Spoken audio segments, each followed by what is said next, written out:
Невообичаена слика на плоштад Македонија. Млад маж висеше на неколку гајби, врзан за бандера со селотейп трака. Автентичен протест од супорт Кочани, кој го привлекуваше вниманието на присутните. Врзаниот кочанчанец има изгубено 5 другари во пожарот во Пулс. Кочани е непрепознатлив од 16 март. Повеќе од месец и половина нема живот таму. Граѓаните вриштат од болка, но се слуша само тишината. Што треба да ни се случи на нас у Кочани, за да се освестат дека тај град постое? Па толку ли брзо не забравивте, бе? И не смарни ние веќе у Кочани. Не смарни. Разберете не?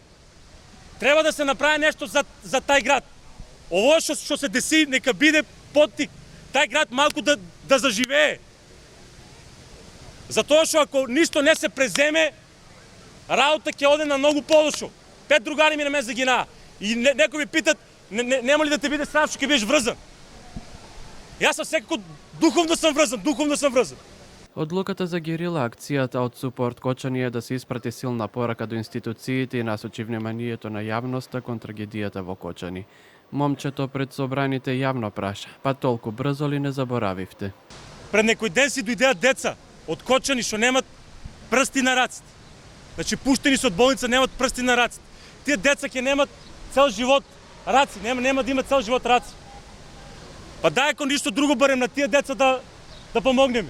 Таму на едно дете знам дека му се потребни ракавици за раците и за нозите. Една ракавица е 1000 евра. Значи само за ракавица него ќе му требат 4000 евра. А како што гледаме, државата тие пари нема да ги обезбеди. Каков живот ќе живеат тие деца што се осакатени физички? Каков живот ќе живеат?